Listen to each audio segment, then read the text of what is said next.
Everyone in Grayford laughed when Mason Bell saved the rusted grain doors. But they would not stop laughing until 3 nights later, when floodwater tore through Main Street and the first hidden hinge plate surfaced from beneath the pavement. By then, the county engineer was soaked to the skin. The developer had stopped talking, and Mason, 74 years old, stood in the rain with one hand on a steel panel nobody had wanted, watching the past push its way out of the ground. The doors had once belonged to the Bell and Archer grain elevator, a place most people remembered only as a leaning tower of rotted boards and pigeons. When demolition crews came, Mason asked for 4 steel grain doors before they were hauled off for scrap. The crew laughed. The diner laughed. Even his daughter closed her eyes like the embarrassment had weight. "Mason," she whispered, "you can't save every broken thing." But Mason was not trying to save the elevator. He was trying to save the part of town built below it. Years earlier, his father had drawn a map of an old floodway that no longer appeared in county files. Mason had kept that map folded inside a coffee tin, beside a pencil stub, a tax notice, and a photograph of his father standing beside those same steel doors in 1939. The county said the new drainage project made the old system irrelevant. Mason knew better, because some things are not erased when people forget them. They wait underground, under asphalt, under signatures, under lies. And when the river finally rose, Grayford learned what those doors had really been built to hold back. The Bell and Archer grain elevator had leaned over the south end of Grayford for so long that most people stopped seeing it as a building. It was just part of the skyline now, a gray skeleton of weathered boards and rusted tin, standing near the bend of the Gray River, with weeds growing through the loading dock and pigeons nesting where wheat dust once floated. On the morning the demolition crew arrived. Half the town came to watch. Pickup trucks lined the gravel shoulder. Men leaned against tailgates with diner coffee. Across the road, an orange ribbon marked the future entrance of Silas Horne's Riverside retail strip. Silas stood beside it in polished boots, smiling like progress had already won. Behind him was Emily Voss, the county engineer, young and sharp-eyed, with a tablet under one arm. Her new flood control system had just been approved. Culverts, channels, retention basins, digital models, stamped as the project that would finally bring Grayford into the future. Mason Bell stood alone near the loading dock. He wore a patched canvas coat and an old cap with the elevator logo nearly worn away. At 74, he was thinner than he used to be, but his hands still looked made for machines. He had worked in that elevator for 38 years. His father had worked there before him. When the foreman lifted a torch toward the first steel door near the lower chute, Mason stepped forward. "Don't cut those." The foreman paused. "What?" "Those 4 doors," Mason said. "I want them." For a moment, nobody spoke. Then someone near the diner laughed. The panels were ugly things, bowed from age, orange with rust, black along the hinges, and crusted with old river silt. One corner was bent outward, another still carried a broken chain. "You want these?" the foreman asked. Mason nodded. "What for?" Mason looked past him, toward the low end of Main Street where the asphalt dipped almost too gently to notice. "For when the water forgets where you told it to go." The laughter spread. A man outside the diner called, "Hear that? Mason's giving lessons to the river now." Someone else said, "Scrap metal got a profit." Silas gave a polite little smile. "Mr. Bell, this site is under contract. Everything here is scheduled for removal." "They can remove the wood," Mason said. "They can take the bins. I'm asking for the doors."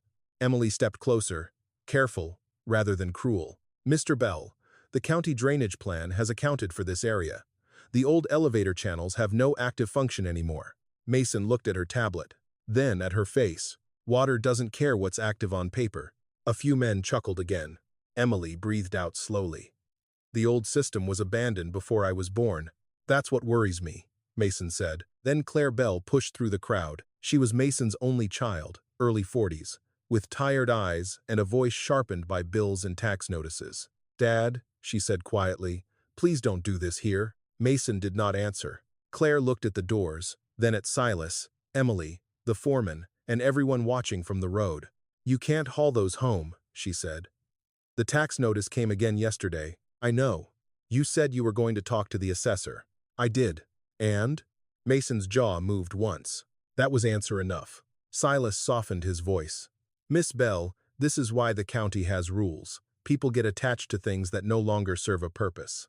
Mason turned then. His pale blue eyes had not weakened. Those doors served before you knew this river had a temper. Emily frowned. Served how? Mason reached into the inside pocket of his coat. Claire's eyes dropped to the movement. She knew what was in there, the old oilcloth map he kept in a coffee tin at home.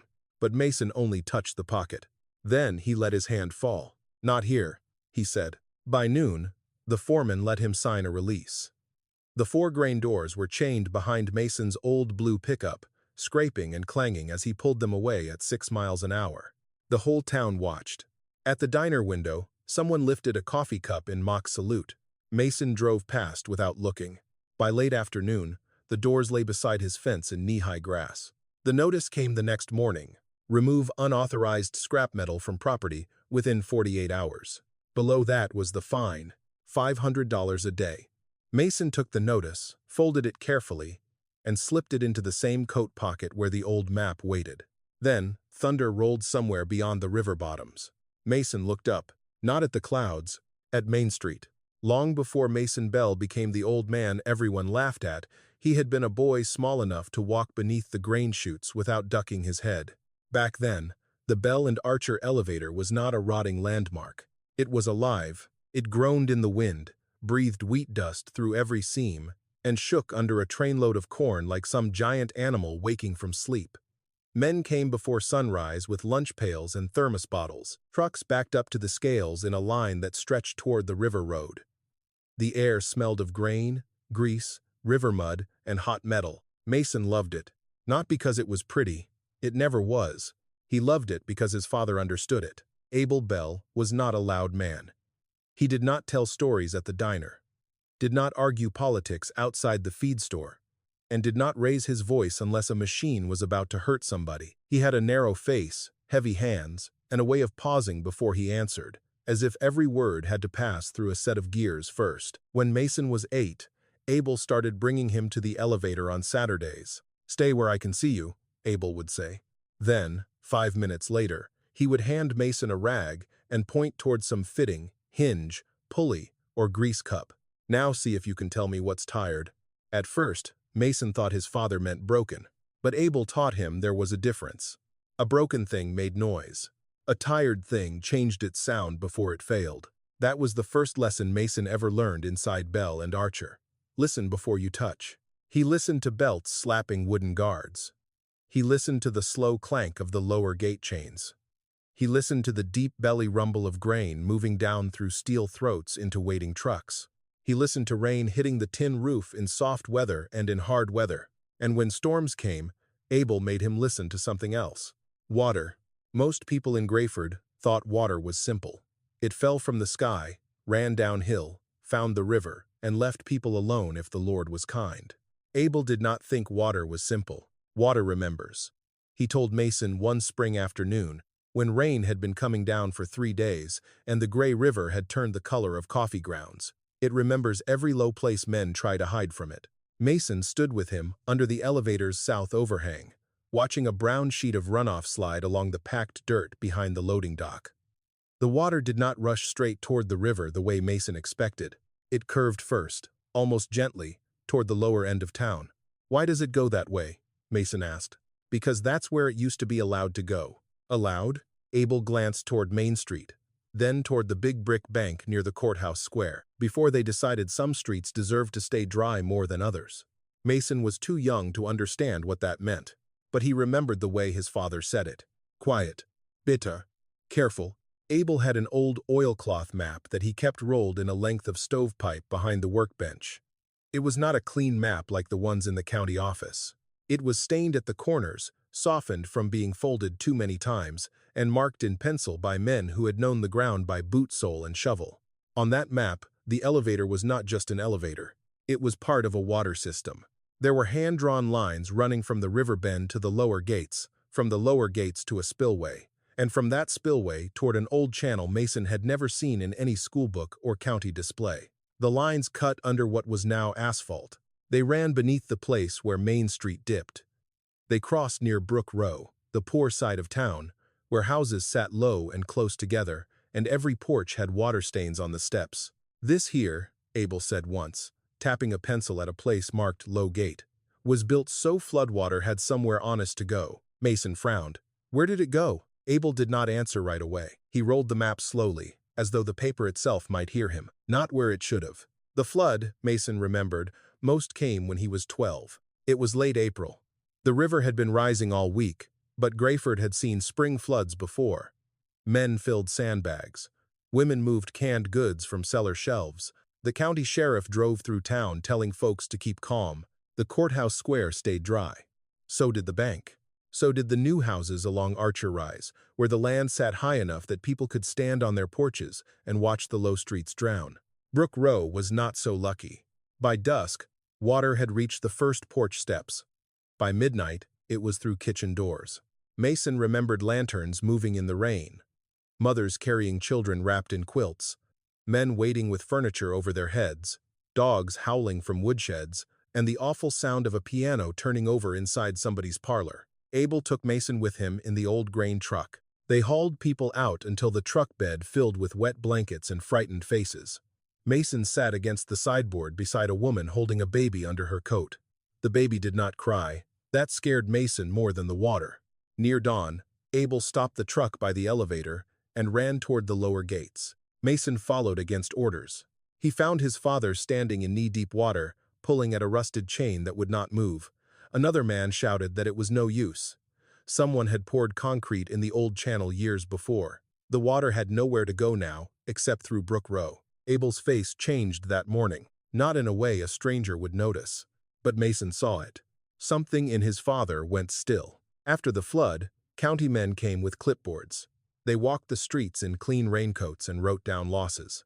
They told families the damage had been caused by unusual rainfall and natural lowland risk. They said there was no evidence any old floodway would have changed the result. Abel went to the county meeting with his oilcloth map. Mason sat in the back row, feet not touching the floor, while his father stood before men in suits and tried to explain the lower gate, the buried channel, the old spillway, and the doors built to hold pressure when the river rose too fast. A few people listened. Most did not. The banker, Roland Voss, leaned back in his chair and said, "Mr. Bell, if every man with an old map could rewrite county engineering, we would never build anything." There was laughter. Not loud, just enough to mark Abel as foolish. Abel folded the map with steady hands. He did not shout. He did not curse. He only looked once toward Brook Row, where people were still scraping mud from their floors. On the way home, Mason asked, "Were they lying?" Abel drove a long time before answering. They were protecting something. What? Abel's hands tightened on the wheel. Themselves, most likely. Years passed. The elevator kept working. Mason grew tall. Abel grew quieter. Brook Row flooded again, and again. Never enough to make national news. Always enough to ruin carpets, rot floorboards, sour wells, and keep insurance men circling like blackbirds. Each time, Abel took out the oilcloth map. Each time, he put it away. When Mason was 19, his father gave him the coffee tin. Inside were the map, a pencil stub, 2 hinge sketches, and a photograph from 1939. Abel as a young man standing beside 4 steel grain doors, one hand resting on the lower hinge plate. "These belong together," Abel said.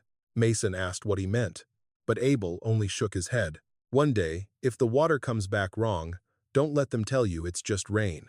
Abel died 6 winters later. By then, the county had new maps, new roads, new men in office, and no memory of the lower gates. The elevator remained. The photograph remained. The oilcloth map remained. And Mason Bell carried all 3 like a wound nobody else could see. So when the demolition crew came decades later and the foreman raised a torch toward those rusted steel doors, Mason did not see scrap. He saw his father standing in rainwater. He saw Brook Row lanterns moving through the dark. He saw a map no one wanted to read. And he knew that if those doors vanished, the last piece of Abel Bell's warning might vanish with them.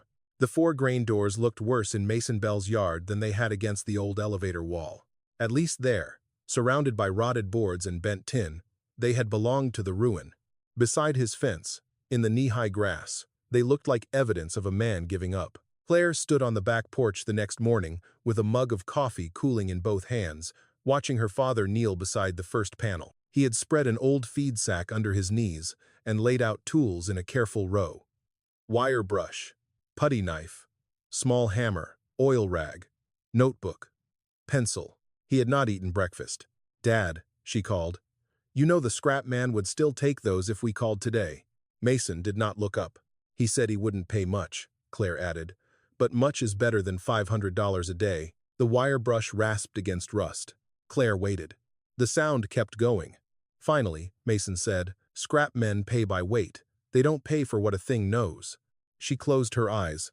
That was the kind of sentence that made her worry most. The doors were not pretty.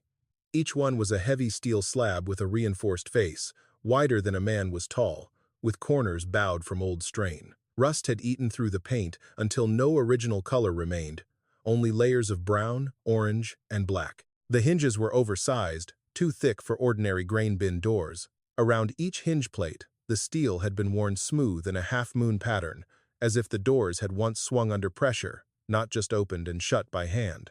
Mason saw that. Everyone else saw junk. He brushed the first hinge until flakes of rust fell into the grass like dry leaves. Underneath, a groove appeared.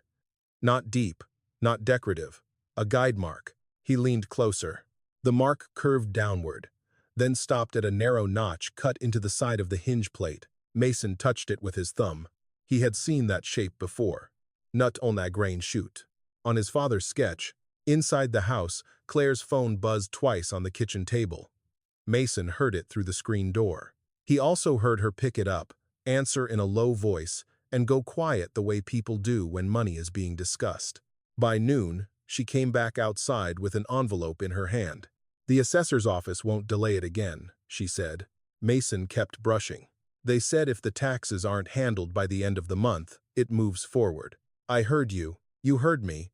But you're cleaning rust. This rust has a story. So does the house, Dad." That made him stop. Claire hated herself as soon as she said it, but she did not take it back. Their house had a roof that needed patching, a furnace that groaned before it started, and a back step held together by two boards Mason meant to replace every spring. It was not much, but it was the last place where her mother had lived, the last place Mason seemed able to sleep. Mason set the brush down. "I'm not trying to lose it. Then help me understand why you're acting like these doors matter more than it does." He looked at the steel panel beneath his hand. "They don't matter more." "Then what?" He reached into his coat pocket and pulled out the folded photograph Abel had left him. The picture was soft at the corners, gray with age. Claire had seen it before, but only from across the table. Mason's father, in 1939, standing beside four steel doors with one hand on a hinge plate. Mason handed it to her. Claire studied it. "These are the same doors?" "Yes." "How can you know that?" He pointed to the lowest hinge in the photograph. "See the notch?" Claire squinted. The old photo was grainy, but the shape was there. Mason tapped the rusted hinge before him.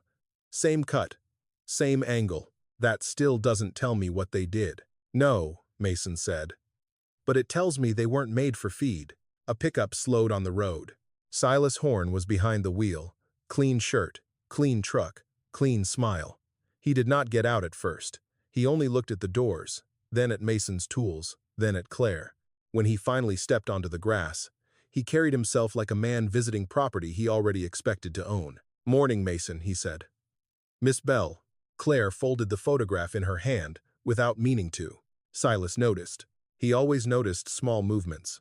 "I heard the county posted a notice," he said. "Unfortunate, but not surprising. These things create problems once they leave a controlled site." Mason picked up the wire brush again. "They were never controlled." "Silas smile." "Well, that's exactly the problem. The town is trying to move past old hazards. That elevator site has been approved for redevelopment, and the new flood system will make this whole river bend safer." "For whom?" Mason asked. The smile thinned. "For Grayford." Mason brushed harder. Silas glanced toward Claire. "There are buyers for this property, you know. Not at full value with code issues and tax complications, but enough to get your father somewhere easier to manage." Claire stiffened. "We're not discussing that. I'm only saying there are options." "No," Mason said. "You're saying there are prices." Silas looked down at the first grain door. "For rusted steel? Not many." After he left, the yard felt quieter. Mason moved to the second panel. This one had a strip of mud baked hard along its lower edge. Not surface mud. Old river silt pressed into a seam where two plates overlapped. He worked at it with the putty knife until a chunk broke free. Beneath it, something pale showed through. Not paint. Stamped metal. Mason wiped it with his thumb, then with the oil rag. Two characters appeared first. V. Bon. His breath slowed. He cleaned farther. A slash mark. Then two words, shallow but readable beneath the corrosion. Low gate. Claire came down from the porch. What is it? Mason did not answer right away. He opened his notebook with hands that had begun to tremble despite his effort to steady them. On the first page was a copied line from Abel's map, one Mason had drawn and redrawn until memory wore grooves in him. G4, Low Gate South Spillway. Claire looked from the notebook to the door. For the first time, she did not call it junk. That afternoon, Emily Voss arrived in a county vehicle. She had probably come to repeat the notice, maybe to document the doors, maybe to make sure Mason understood the fine was real. But when she saw him measuring hinge spacing with a carpenter's tape, her expression changed. "What are you doing?" she asked, checking whether the county forgot something. Emily looked at the stamped letters. Her face did not soften, but her certainty lost a little of its shine. "Old markings don't prove function," she said. "No," Mason answered, "but they prove memory." He slid the tape across the hinge plate and wrote the number down. Then he looked toward Main Street, where the pavement dipped in the same direction the old map had always pointed. By sundown, Mason had measured all 4 doors. Every hinge matched the pattern. Every lower edge carried old silt. And every stamped mark had been hidden under just enough rust to make a town stop looking. That night, he backed his blue pickup close to the fence and laid a chain beside the panels. Claire saw it from the kitchen window. "You're not taking them into town," she said. Mason folded the notebook shut. "If I leave them here, they're scrap. And if you drag them down Main Street?" He looked at her, tired but steady. "Then maybe they become a question somebody else has to answer." By 8 the next morning, Mason Bell had the 4 grain doors chained behind his pickup again. Claire heard the truck cough to life before she saw him from the kitchen window. The sky above Grayford had lowered overnight, turning the color of dull pewter. The air felt heavy enough to press against the glass. Out beyond the fence, the 4 rusted panels lay in the grass like sleeping animals waiting to be dragged. She ran outside without a coat. "Dad." Mason was already tightening the last chain. "Dad, don't." He checked the hook once, then again. "You said if they stayed here, they were scrap," she said. "They are. And dragging them into town makes them what?" Mason looked toward the road. "A question." Claire stepped closer, lowering her voice, even though no one was near enough to hear. The county notice said 48 hours. It did not say parade them through Grayford. He gave one small nod.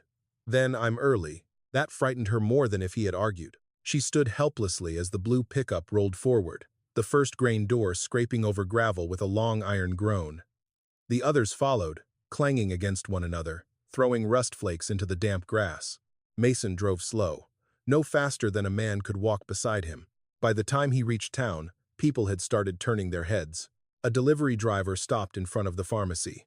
2 men outside the hardware store stepped under the awning. The bell over Della's diner door rang 3 times in less than a minute as customers came out to see what the noise was. Mason did not look at them. He drove straight to the low end of Main Street, where the pavement dipped between the diner and the old furniture store. It was not a dramatic slope. That was part of the problem. To most eyes, Main Street looked flat enough to set a table on. But Mason had known that dip since boyhood. He had watched rainwater gather there in thin silver lines long before it became a flood. He stopped the truck beside the curb. Then he got out, opened his notebook, and unfolded a copy of Abel's oilcloth map across the hood. The first laugh came from Della's doorway. "Mason," someone called, "you fixing the street or decorating it?" Another voice said, "Maybe he's building an ark out of grain doors." The laughter moved through the crowd easily. It was warmer than the morning, easier than worry, and cheaper than kindness. Mason ignored it. He took a piece of white chalk from his coat pocket, knelt near the curb, and marked a short line on the asphalt. Then another, then a third. Claire arrived in her own car just as he was dragging the first panel into place. She parked crooked, stepped out, and looked at the growing crowd with a flush climbing her neck. "Dad, please," she said. Mason leaned his weight into the door.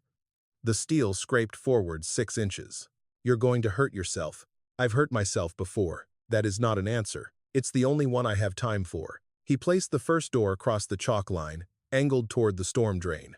Then he went back for the second. By then, Emily Voss had arrived in a county vehicle. She stepped out with her tablet tucked against her rain jacket and studied the scene with the expression of someone trying very hard not to make it personal. "Mr. Bell," she said, "you cannot block a public street." "I'm not blocking it. There is a steel panel in the roadway. It's not where traffic runs. It is still unauthorized." Mason pointed with the chalk toward the curb, then toward the shallow dip in the asphalt. "Measure from the diner step to that drain." Emily did not move. "Measure it," he said again. The crowd grew quieter, not because they believed Mason, but because watching a county engineer be challenged was better than watching an old man be laughed at. Emily's jaw tightened. "I don't need to measure it. We have survey data for this corridor." "Then your survey missed the old grade." Silas Horn appeared from the direction of the elevator site, coat buttoned, hair perfect despite the damp wind. He took in the doors, the chalk marks, the crowd, and Claire's pale face. "Mason," he said, "this is becoming a public safety issue." Mason turned to him. "It always was." Silas smiled, but it no longer reached his eyes. "I'm trying to be patient, but you are interfering with county work, private development, and emergency access." "There's no emergency yet." "Exactly. And we would like to keep it that way." A few people nodded. That was the kind of sentence that made sense if you did not look at the sky. Mason dragged the second door into place. The effort cost him.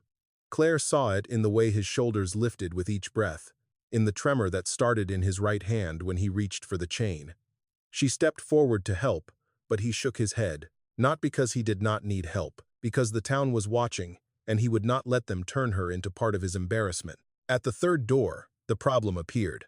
The hinge spacing should have matched the chalk marks from Abel's map. The first two had. But when Mason lined the third panel against the curb, its lower hinge hung 6 inches short of where it should have landed. Mason went still. Emily noticed. Silas noticed. So did the men outside the diner. "Well," someone said, "looks like the river professor forgot his lesson." A few people laughed again, louder this time. Claire's stomach sank. Mason knelt and checked the hinge plate, then checked his notebook. His thumb moved along the copied line, G4, Lowgate South Spillway. He measured again. The tape showed the same thing, 6 inches short. Emily stepped closer despite herself. "Mr. Bell." Mason did not answer. "There may have been multiple configurations," she said, though her tone suggested she did not believe even that. Silas gave a soft sigh. "Or perhaps a rusted door from a demolished elevator is just a rusted door." Mason looked along the curb. Something was missing, not from the door, from the street. He stood slowly and walked to the storm drain near the furniture store. The grate was new, part of the recently finished project. The concrete around it was clean, pale, and square-edged. Too clean, too new. He lowered himself to one knee and brushed grit from the edge. Under the fresh concrete, where the new work met old asphalt, there was a narrow, dark seam. Mason touched it. Emily saw him. "What is that?" she asked. "Not enough," Mason said. Thunder rolled beyond the river bottoms. A few faces turned toward the clouds. The first drops of rain began to hit the rusted doors, leaving dark circles on the orange steel. Silas looked at Emily. "You need to clear this." Emily looked at the doors, then at the chalk marks, then at the seam near the drain.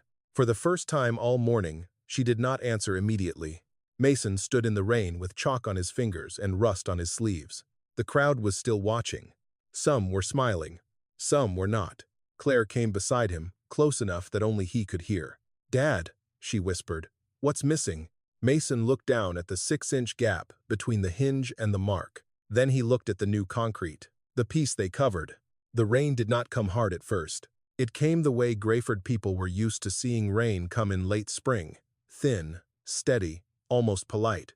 It ticked against awnings, spotted the diner windows, darkened the dust along the curb, and turned the rust on Mason Bell's grain doors from orange to deep brown. Most of the crowd began to drift away once they realized there would be no immediate disaster.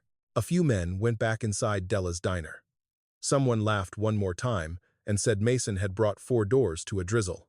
The delivery driver climbed back into his truck. A woman from the pharmacy pulled her coat over her head and hurried across the street. But Mason did not move.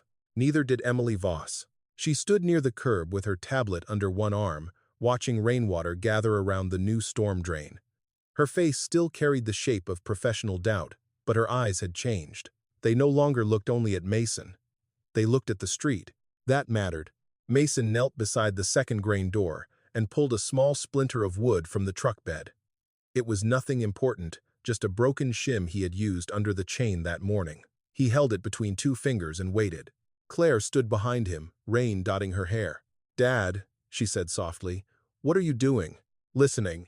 "To what?" He set the little piece of wood into the water sliding along the curb. For a few seconds, it floated exactly where everyone expected it to go.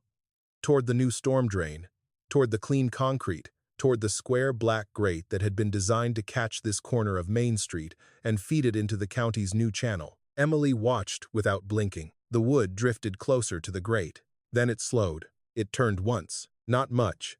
Just enough. Instead of dropping toward the drain, it slipped sideways along the edge of the curb, caught a shallow pull, and began moving back toward the chalk marks Mason had made earlier. The change was small, but Mason saw it. Claire saw it. And after another moment, Emily saw it too. "That's surface irregularity," Emily said. Mason picked up another splinter. He placed it 6 feet farther up the curb. This one moved faster.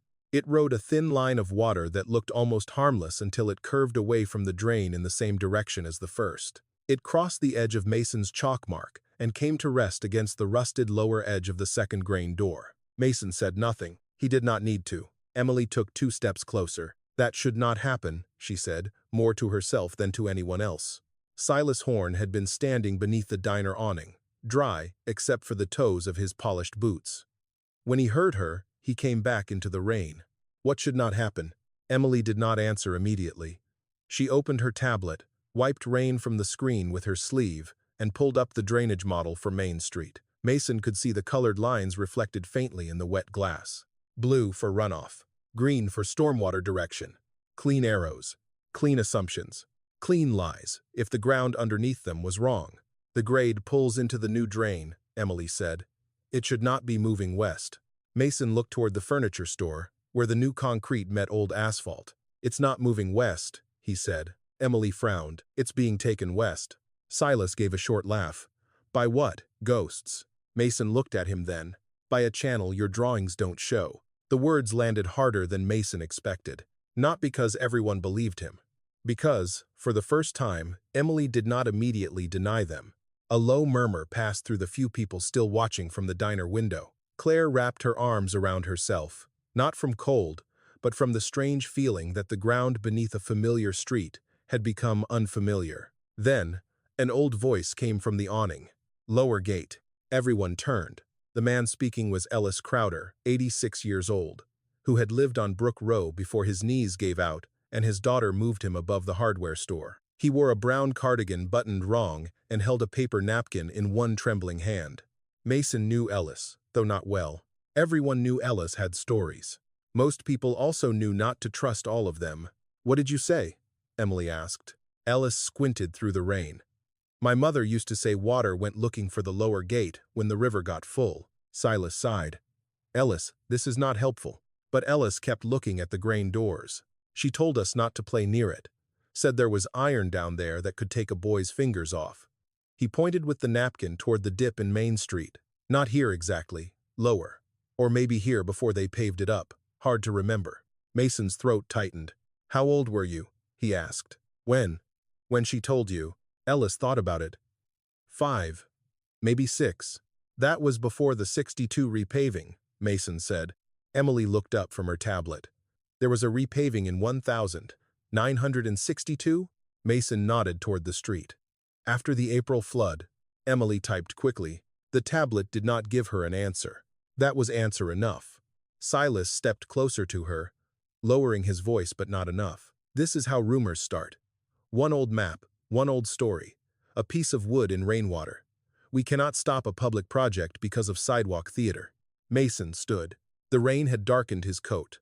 Water ran from the brim of his cap and down the lines beside his mouth. "Then don't stop it," he said. "Measure it." Emily looked at him. "Measure the grade from that drain to my chalk mark. Not from the model, from the street." For a moment, no one spoke. Then Emily went to her county vehicle and took out a compact laser level. Silas's expression changed. Only a little. But Mason saw it. Claire saw it too. Emily set the level near the storm drain. She crouched, adjusted it, checked the reading, then moved toward Mason's chalk line. Rain tapped against the device. Cars hissed through puddles at the far end of Main Street. Her first reading made her pause. She checked again. Then, once more. Claire came close enough to whisper, "What is it?" Emily did not answer her. She looked at Mason. "The drain is not the low point." Silas said, "That's impossible." Emily looked back at the street, her face pale now. "No," she said, "it's measurable." The word moved through the small crowd like a match struck in a dark room. Measurable. Not memory. Not stubbornness. Not grief. Mason walked to the seam near the new concrete and crouched again. Rainwater had begun to collect there in a small crescent. It did not pool randomly. It turned, gathered, and pulled at the edge of the asphalt as if something beneath it was drinking. He pressed his fingers against the seam. The asphalt gave slightly. Not enough to break. Enough to breathe. Emily came beside him. "What is under there?" she asked. Mason wiped water from the black line with his thumb. "If my father was right," he said, "the first hinge plate." Silas turned away and took out his phone. Claire watched him, then looked back at her father. The rain grew heavier. The chalk marks began to blur, but the water kept finding them anyway. By evening, the county had not cleared the doors. Not yet. And beneath the new concrete at the low end of Main Street, the ground had started to loosen around something old, flat, and iron. By morning, the street itself would have to answer. By morning, Main Street no longer looked like a street. It looked like something the rain had started to question. Grayford woke under a low sky, with water running from gutters and dripping from storefront signs. The storm had strengthened overnight. It was not a flood yet, not the kind that sent sirens through town, but it was enough to fill every crack, soften every shoulder, and make old pavement remember what lay beneath it. Emily Voss had ordered orange cones around the low end of Main Street before breakfast. That alone made people talk. A county truck sat near the diner. A public works crew stood under rain hoods, with shovels they had not yet been told to use. Silas Horn arrived early and stayed close to Emily, speaking in low bursts, his patience worn thin by wet weather and public attention. Mason Bell came with Claire. He did not bring the doors this time. They were already there, rusted and dark with rain, lying along the curb where he had placed them the day before. Overnight, water had collected around their lower edges, leaving thin brown stains that ran toward the chalk marks. Most of the chalk had washed away. Not all of it. One pale line remained near the new storm drain, blurred but visible, pointing toward the seam in the asphalt. Mason stood over it and said nothing. Claire looked at his face. He had slept badly, if he had slept at all. His coat was buttoned wrong. His eyes were fixed on the ground with a kind of fear she had not seen before. Not fear of being wrong. Fear of being right. Emily crouched beside the seam and ran one gloved finger along the crack. Rainwater had widened it during the night. The edge of the new concrete had lifted just enough to form a shallow lip, and beneath that lip, something dark showed through. Not mud. Not stone. Iron. One of the public works men leaned in. Could be old utility plate. Mason shook his head. Emily glanced up at him. "Let us uncover it before we name it." That was the first generous thing she had said to him. The crew began carefully, scraping loose gravel and softened asphalt with hand tools instead of cutting into the street. Silas objected at once. "This is unnecessary," he said. "If there's a utility conflict, it should be handled through proper excavation permits, not street-side theater." Emily did not look at him. "This is a county roadway. I can inspect a roadway failure. It is not a failure." A chunk of asphalt broke free with a wet snap. The sound stopped him. Under the broken edge was a flat strip of iron, blackened by age, wider than a man's hand. The crew cleared more around it. A curved corner appeared, then the outline of a bolt head, then another. Mason closed his eyes. Claire whispered, "Dad?" He opened them again. The old hinge plate lay under the street like something buried alive. It was not whole. One side had been sheared off years before. Concrete had been poured over its lower edge, and a modern storm drain had been set almost directly beside it.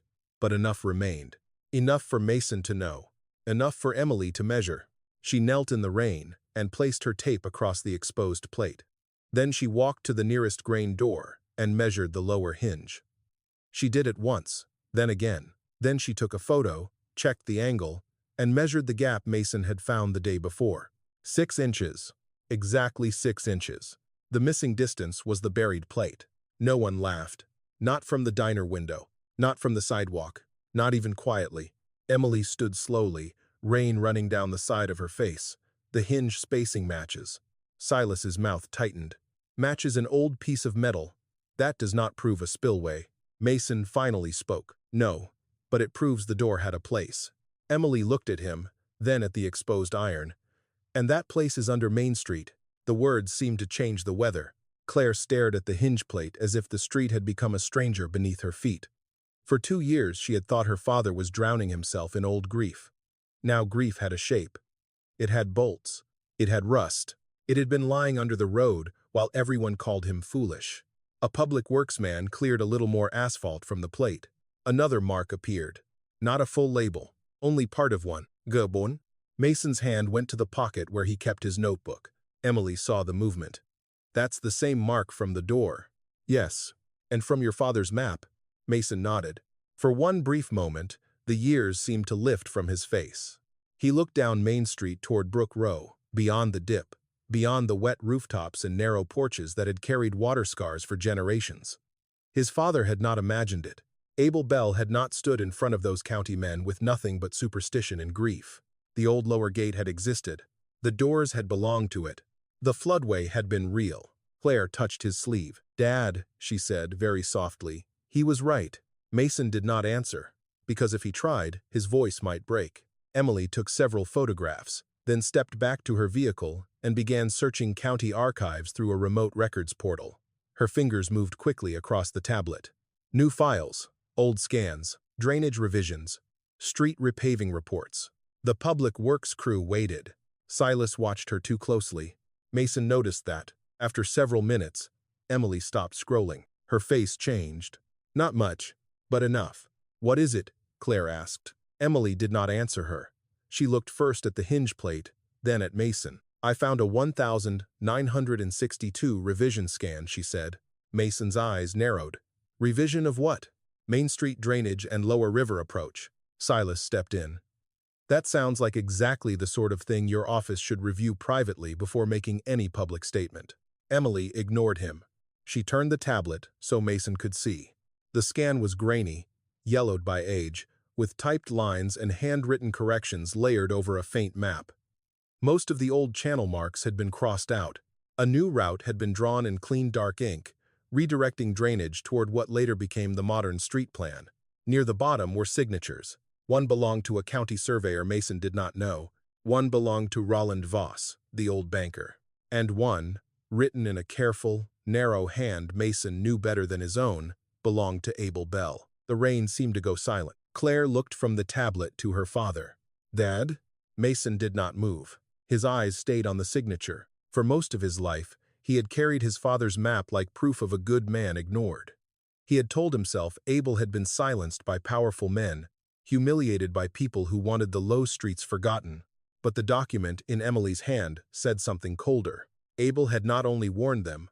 At some point, Abel had signed the revision. Silas saw Mason's face and seized the opening. "Well," he said quietly, "that complicates the story, doesn't it?" Emily lowered the tablet, but not before Claire saw the signature again. Mason stepped back from the exposed hinge plate. The iron under Main Street had proved him right. And then, in the same breath, it had made him doubt the one memory that had kept him standing. Thunder rolled over Grayford.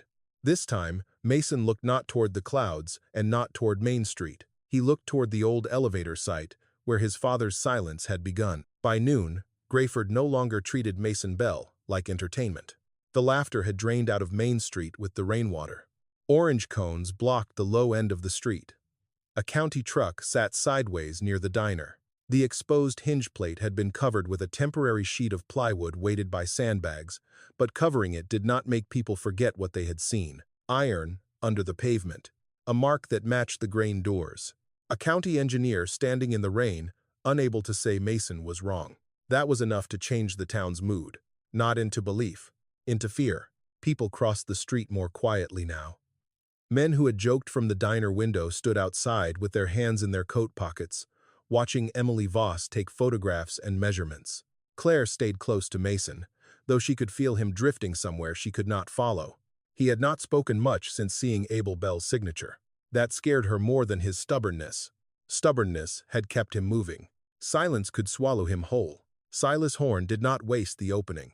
Before the plywood was even secured, he had made 3 phone calls. By early afternoon, a county attorney named Marla Keene arrived in a dark sedan with government plates and an umbrella too small for the weather. She wore narrow glasses, a charcoal coat, and the expression of a person who had already decided which words could become lawsuits. She did not look at Mason first. She looked at the hinge plate, then at the grain doors, then at Emily. "Has excavation been authorized beyond surface inspection?" she asked. Emily kept her voice steady. "We uncovered a roadway failure and an undocumented iron plate. That is not what I asked." "No," Emily said. "No further excavation has been authorized." "Good. Then no further disturbance happens until this is reviewed." Mason looked at her. "Reviewed by who?" "The county." "The same county that forgot it was there?" Marla's eyes moved to him at last. "Mr. Bell, I understand emotions are high, but unauthorized interference with public infrastructure can create serious consequences. Water creates consequences. So do old men dragging steel into public streets." Claire flinched. Mason did not. Silas stood just behind Marla, letting her be the official voice while he remained the reasonable businessman. It was a clean arrangement. Mason recognized it.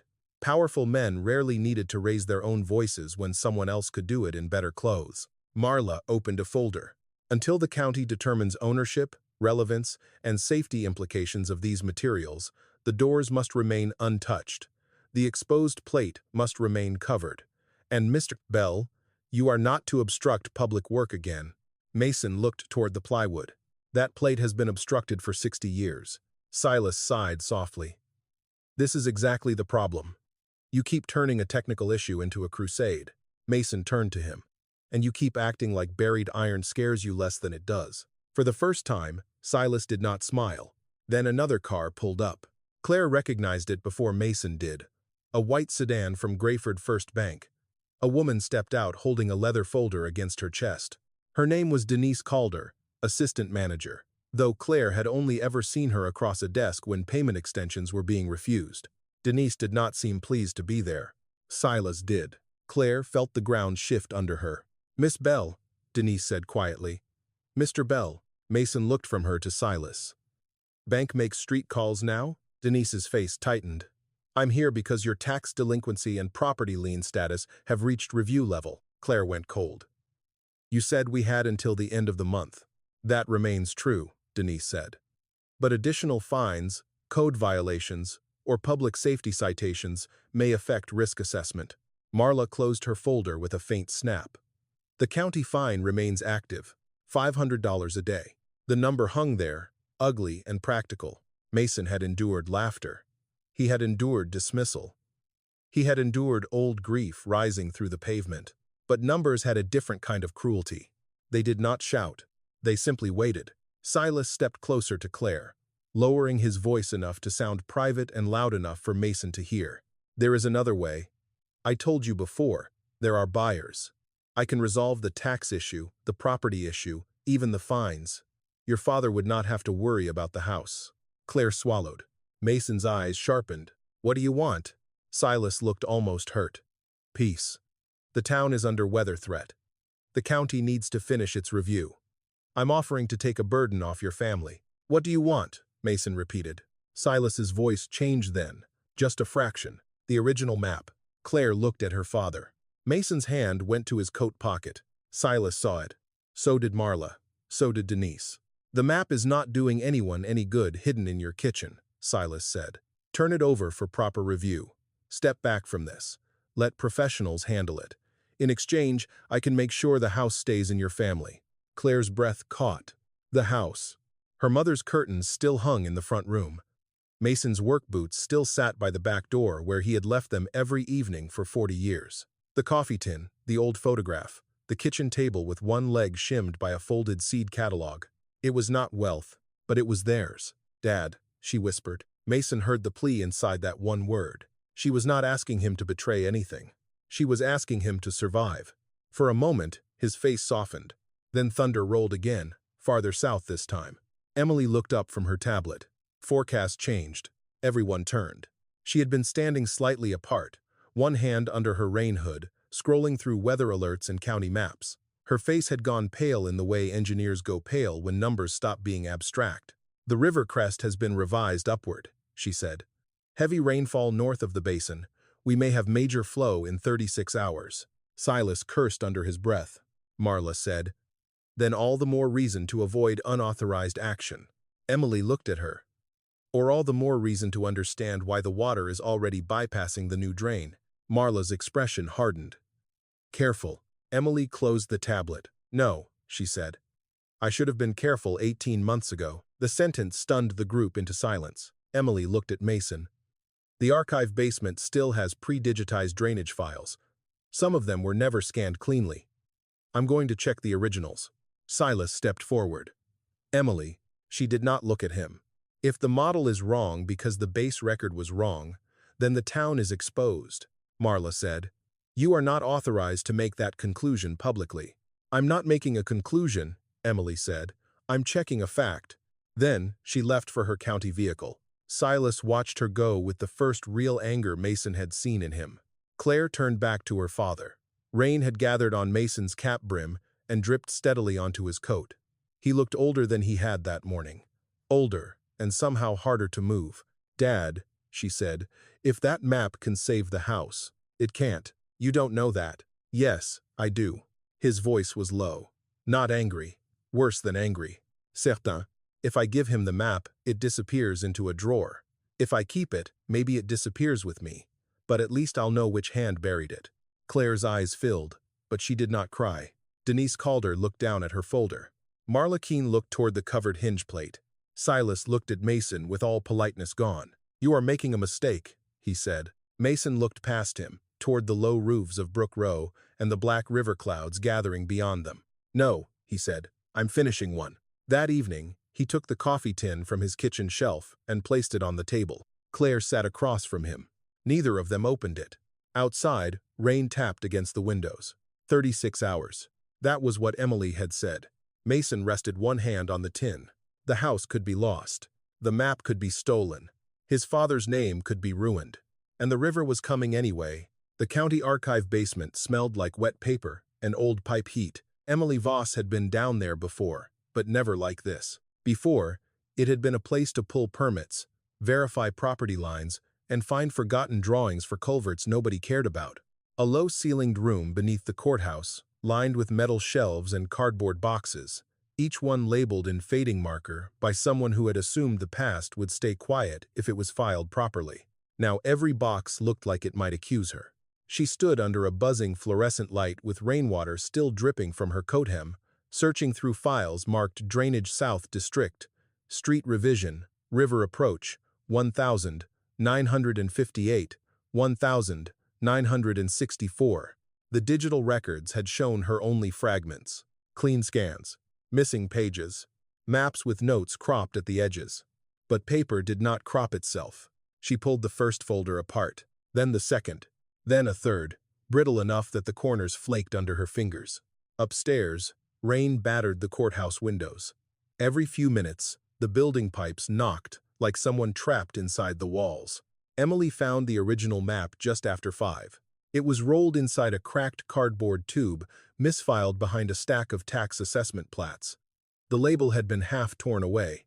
Only 2 words remained. Low approach. She carried it to the long table and unrolled it with both hands. For a moment, she did not breathe. The old floodway was there. Not hinted at. Not imagined. There. A black line ran from the Gray River bend toward Bell and Archer Elevator, then through a marked control point labeled G4 Lower Gate. From there, it opened into a south spillway that curved away from Main Street and Brook Row, carrying overflow toward a natural basin beyond the abandoned railbed. It was not a crude sketch. It was engineered, measured, approved. Emily checked the date. 1941. Then she found the revision packet from 1962. The same year Abel Bell's signature had appeared. The difference between the 2 maps was not subtle once she knew where to look. On the original, the floodwater had an escape path. On the revision, that path was crossed out in red pencil. A new line redirected overflow away from Archer Rise, away from the courthouse square, away from the bank properties and new homes built on high land. The line bent toward Brook Row. Emily stared at it until the shape burned into her eyes. Brook Row had not flooded because nature chose it. Brook Row flooded because men with pencils did. She opened the attached memos. The first one used careful language: community improvement, modern street alignment, obsolete industrial gate, reclassification of low residential zone. The second memo was less careful. It was carbon copied from Grayford First Bank to the county planning office. It warned that any restoration of the Old South Spillway would negatively affect development confidence along Archer Rise and courthouse-adjacent parcels. Emily read that sentence twice. Development confidence. That was what they had called dry floors for rich people. She turned another page. There were insurance notes, property assessments, and flood designations. Brook Row had been gradually marked as natural flood risk after the old gate was covered. Once that label entered the records, everything after it became easier to justify. Higher premiums, denied claims, lower property values, failed loans, families selling cheap because banks told them their homes had always been doomed to water. Then came the document with Abel Bell's name. It was not the map first. It was a letter, typed on Bell and Archer Grain Company letterhead, dated 4 days before the revision approval. The letter was addressed to Abel Bell and signed by a company manager named Franklin Archer. Emily read it once. Then again, slower. Mr. Bell, your continued employment with Bell and Archer remains dependent upon cooperation with county infrastructure transition. Further objection to the Main Street drainage revision will be considered interference with company operations and may affect both your position and housing arrangement. Housing arrangement. Emily knew what that meant. Company house. Mortgage held through Grayford First Bank. Job tied to roof. Roof tied to silence. Folded behind the letter was another note, handwritten, unsigned. A man can be right and still leave his family hungry. Emily sat down. For the first time since entering the archive, she understood that the document was not only evidence of corruption, it was evidence of pressure. Abel Bell had not been a villain, but he had not been clean either. He had known enough to object. He had known enough to keep the old map. He had known enough to tell Mason that water remembers. And still, when the pressure came, he signed. Emily photographed every page. Then she called Mason. He answered on the second ring. I found it, she said. His voice was rough. The gate? The gate. The original spillway. The revision. The bank memo. Silence. Then, Mason asked the question she knew he was afraid to ask. My father? Emily looked at the letter on the table. He was pressured. That's not what I asked. She closed her eyes. He signed the revision. On the other end, Mason breathed once. Hard. Emily kept going because stopping would have been kinder and less honest. But he tried to object first. There's a letter threatening his job and housing. The bank was tied to it. The company was tied to it. The county took the revision anyway. Mason said nothing. Mason? I spent 60 years thinking they buried him, he said. Emily's voice softened. They did. No, Mason said. They bent him first. When Mason arrived at the courthouse basement with Claire, his face looked carved from something older than grief. Emily laid the documents across the table. Original map, revision map, bank memo, company letter, flood risk reclassification, insurance notes, everything in order. Claire read faster than Mason did. Her hand went to her mouth when she reached the bank memo. Then, she read the flood designations, the denied claims, the list of Brook Row parcels sold under assessed value after repeated water damage. These are families, she said. Emily nodded. Not just parcels. Mason stood over the original map. His hand hovered above the old line leading away from Brook Row. That's where the water was supposed to go, he said. Yes. And when they closed it? Emily pointed to the revision. It went here. Brook Row. Claire's voice shook. How many times? Emily pulled another sheet forward. Recorded flood claims after 1,962, 12 significant events. But those are only filed claims. Many were denied. Some families may never have filed again. Mason looked at the names. Crowder, Baines, Tully, Reeves, Harris. Families he had seen carrying mattresses into sunlight. Families he had watched scrub mud from walls. Families his father had helped haul from flooded kitchens without ever telling them he had signed the paper that helped make it happen. His anger had nowhere clean to stand. That was the worst of it. If Abel had been innocent, Mason could defend him. If Abel had been evil, Mason could condemn him. But Abel had been afraid. A good man cornered by men who understood that fear could do what force could not. Claire touched the company letter. Grandpa should have told someone. Mason nodded. He tried, Emily said. Mason looked at her. Emily did not look away. And then he stopped. The words hurt because they were fair. Mason folded both hands on the edge of the table. My father gave me the map, he said. But he didn't give me the whole truth. Claire's eyes filled. Maybe he couldn't. Maybe. He stared at Abel's signature. For years, that signature had meant work receipts, birthday cards, penciled measurements on scrap wood, a father's hand guiding a boy's hand over a grease cup. Now it meant something else too. Not only betrayal, not only weakness, a warning passed down by a man who had failed once and could not say the word. Emily's phone buzzed with a weather alert. She checked it. The river is still rising, she said. Crest estimate moved up again. If the model is wrong, Brook Row is in the path. Mason looked at the documents. Then at Claire. Then at the map. Silas had offered him the house. The county had offered him silence. The past had offered him a softer lie. Mason picked up the company letter and placed it beside the original map. No more pieces, he said. Claire understood before Emily did. You want all of it public. Mason nodded. Even Grandpa's signature? His face tightened, but he did not look away. Especially that. Claire wiped her cheek with the heel of her hand. Mason folded the original map carefully, not to hide it, but to carry it. My father spent the rest of his life keeping half a truth, he said. I won't spend what's left of mine doing the same. Above them, thunder rolled over the courthouse. The river was coming, and this time, Mason Bell would not let Grayford call it rain. The emergency meeting was called for 7 that evening, but people began filling the courthouse before 6. Rain hammered the tall windows until the glass looked soft. Coats dripped onto the tile floor. Boots left muddy prints between the benches. The power flickered twice before the county clerk found 2 boxes of flashlights and set them on the front table beside the old maps. No one joked about Mason Bell now. He stood near the wall with Claire beside him, holding the coffee tin under one arm and the original floodway map under the other. His face looked tired in the fluorescent light, but his hands were steady. Emily Voss stood at the front of the room, not behind the county table. In front of it, that was the first thing people noticed. Marla Keene, the county attorney, sat stiffly with a legal pad in her lap. Silas Horn stood near the door, arms crossed, rain darkening the shoulders of his expensive coat. Denise Calder from Grayford First Bank had come too, though she took a seat in the back as if distance could keep her name out of the documents. Emily began without ceremony. The Main Street drainage model is wrong. A sound moved through the room. Not loud, more like a held breath breaking at once. Emily placed the 1,941 map on the table and weighed the corners with flashlights.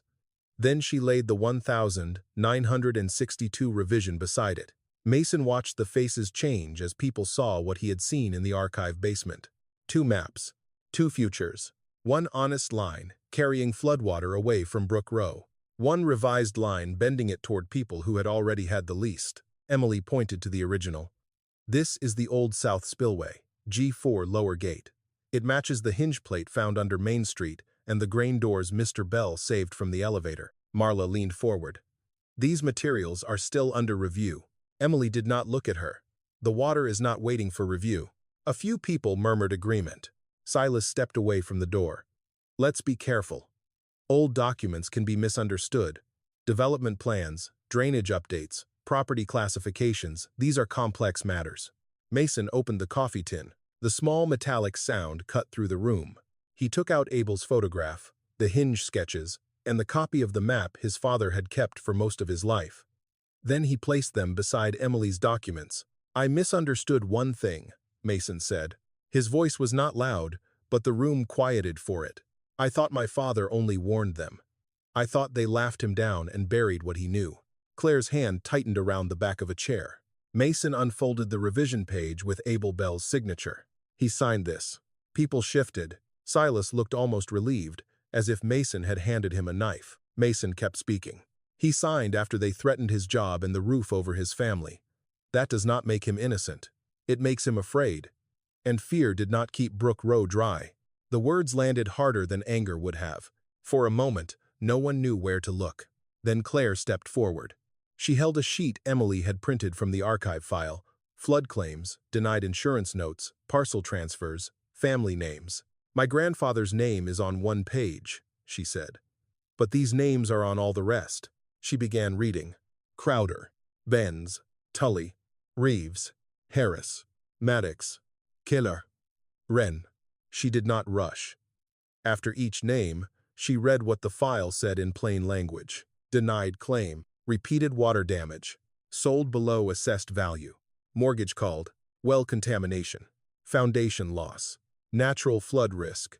By the time she reached the second page, people in the room were no longer listening as if to a meeting.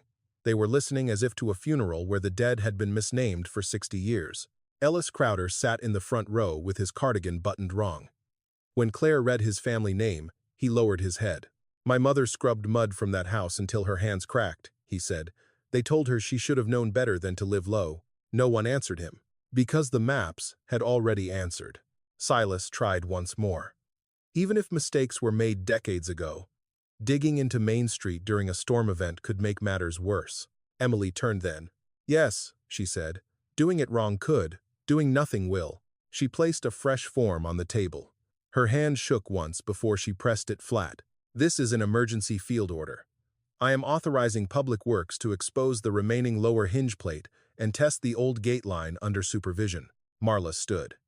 "Emily, you do not have authority to—" "I do," Emily said. "Under flood emergency conditions and roadway failure risk. I checked." Marla's mouth closed.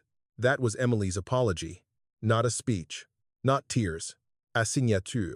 A career risk in black ink. She signed the order. Then she looked at Mason. "I should have measured before I dismissed you." Mason studied her for a long moment. Then he nodded once. "Measure now." The room moved after that. Not all at once. Not gracefully. But it moved. Men who had laughed from the diner window were the first to stand. One owned a flatbed. Another had chains. The Public Works crew had a loader, a cutting torch, and 2 pumps that had not yet burned out. Della from the diner began pouring coffee into paper cups and sending them out the door with anyone headed toward Main Street. Claire stayed close to Mason as the crowd spilled into the rain. "You okay?" she asked. "No." She nodded. Neither of them pretended otherwise. At Main Street, floodwater was already running ankle-deep along the curb. The plywood came off the hinge plate. Workers cut away broken asphalt under Emily's direction, while Mason stood beside the grain doors, calling out measurements from Abel's sketch. He did not lead like a man seeking praise. He led like a man trying not to waste the last chance. The first door took 6 men and a loader chain to move. The second slid into place against the exposed hinge line with a heavy sound that rolled through the street and made every person nearby fall silent. It fit. Not perfectly. Not after 60 years of concrete, rust, and lies. But close enough to prove the shape. Close enough to guide the cut. Close enough for Emily to mark where the old channel had to be opened. Silas stood under the bank awning, soaked now, watching his clean project become something older and stronger than his plans. Denise Calder approached Claire near the curb. "I didn't know," she said. Claire looked at her. "No. But the bank did." Denise had no answer. Across the street, Marla Keene was on the phone with someone from the county office, speaking in clipped sentences. Emily ignored her and kept working. Near midnight, the first section of the buried lower gate line was exposed. Water found it before anyone told it where to go. A narrow stream pulled away from Main Street, slipped beneath the rusted edge of the grain door, and disappeared into the dark cut that had been sealed for longer than Mason had been old. The crowd watched it happen, water moving toward the path it should have had all along. Mason stood beside Claire, rain running down his face. Ellis Crowder touched the nearest grain door with 2 fingers.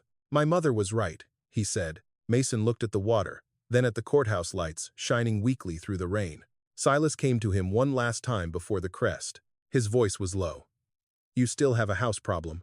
Mason did not look away from the water. "I know. There may still be ways to solve it quietly." Mason turned then. "No," he said. "Quiet is how this town got wet." By dawn, Grayford was not saved.